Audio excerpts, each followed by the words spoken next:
ಸಾಕಿ ಬೆಳೆಸಿದವ ನಾನು. ಹೌದು. ಹಾಲಲ್ಲಾದ್ರೂ ಹಾಕು, ನೀರಲ್ಲಾದ್ರೂ ಹಾಕು, ನೀರಿಲ್ಲದೆ ಹಾಗೆ ಬೇಕಾದ್ರೂ ಹಾಕು.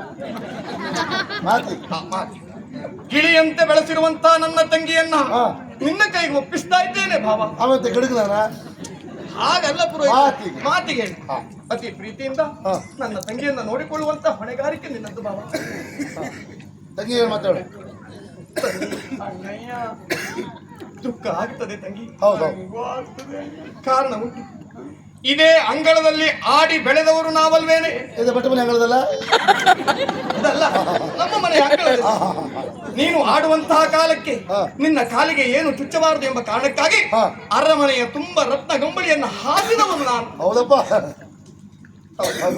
ಹಾಗಾಗಿ ನೋಡು, ಗಂಡನ ಮನೆಗೆ ಹೋದಂತಹ ಸಂದರ್ಭದಲ್ಲಿ ಕಷ್ಟಗಳು ಬಂದರೂ ಬರಬಹುದು, ನೋವು ಉಂಟಾದ್ರೂ ಆಗಬಹುದು. ಸ್ವಾಭಾವಿಕ. ಯೋಚನೆ ಮಾಡಬೇಡ ತಂಗಿ. ಎಂತದ್ದೇ ಕಷ್ಟ ಬರಲಿ, ಎಷ್ಟಾದ್ರೂ ನೋವು ಬರಲಿ, ಒಮ್ಮೆ ಅದು ಬಂತು ಅಂತಾದ್ರೆ ಓಡ್ ಬಂದ್ಬೇಡು ತಂಗಿ, ಓಡ್ ಬಂದ್ಬೇಡು. ಒಳ್ಳೆ ಅಂದ, ಸಂತೋಷ ಆಯ್ತು ನನಗೆ. ಅಂತ ಪ್ರಕರಣ ಹೆಚ್ಚಾಗ್ತಾ ಉಂಟು, ನೀ ಅದಕ್ಕೆ ಪುಷ್ಟಿ ಕೊಡ್ತಾ ಇದ್ದೀಯಾ? ಹೌದಾ? ಕಷ್ಟ ಆಗಲಿ ಸುಖ ಆಗಲಿ ಗಂಡನೇ ದೇವರು ಅಂತ ತಿಳ್ಕೊಂಡು ಸಹಬಾಳ್ವೆ ಮಾಡು ಅಂತ ಹೇಳ್ಬೇಕು, ಓಡ್ಬಾ ಅಂತ ಹೇಳುವುದಲ್ಲ. ಪುರೋಹಿತರು ಹೇಳಿದಾಗೆ 100 ಕಾಲ ಸುಖವಾಗಿ ಆಯ್ತಾ? ಹೌದು. ಈಗ ಅವಳು ಬಿಟ್ಟಿರ್ಲಿಕ್ಕೆ ಆಗುದಿಲ್ಲ ನಿನಗೆ. ಏನಾಗ್ತದೆ? ಅಯ್ಯೋ ದೇವರೇ, ಅದು ಹೇಳಲಿಕ್ಕೆ ಆಗುದಿಲ್ಲ ಪುರೋಹಿತರೆ. ಹೇಳು. ಅಷ್ಟು ಸಂಕಟ ಆಗುತ್ತದೆ. ಯಾವುದು? ಚಂದಿರನಿಲ್ಲದ ಭಾನು. ಚಂದಿರನಿಲ್ಲದ ಭಾನು, ಕೂದಲಿಲ್ಲದ ಕರಡಿ, ಎಲೆಗಳಿಲ್ಲದ ವೃಕ್ಷ, ಬೀಜವಿಲ್ಲದ ಹಣ್ಣು, ಬಾಳೆಹಣ್ಣು. ಬಾಳೆಹಣ್ಣು ಅದು ಹಾಗೆ ಹಾಗಾಗ್ತದೆ. ಅಷ್ಟು ಕಷ್ಟ ಆಗ್ತದೆ ತಂಗಿ. ಆಯ್ತು, ಒಳ್ಳೇದಾಗ್ಲಮ್ಮ. ಇಲ್ಲೇ ಕಾರ್ಯ ಎಲ್ಲ ಆಯ್ತು, ಉಳಿದಲ್ಲ ಆ ಕಡೆಯಲ್ಲಿ ವಿಶ್ರಾಂತಿ ಪಡೆ. ನಿಮ್ಗೆ ನಾಳೆ ಬಿಡು ಉಂಟಾ? ನಾಳೆ ಬಿಡು ಉಂಟಾ? ಈ ದೂರ ಇದ್ದೆ ಹೇಳ. ನಾಳೆ ಬಿಡು ಉಂಟಾ? ನಾಳೆ ಇಲ್ಲ, ನಾಡ್ದು ಉಂಟು. ಎಂತಕ್ಕೆ? ನಮ್ಮನೆಗೆ ಬರ್ತೀರಾ? ಇಲ್ವಾ? ನಾ ಬರುದು. ಯಾಕೆ?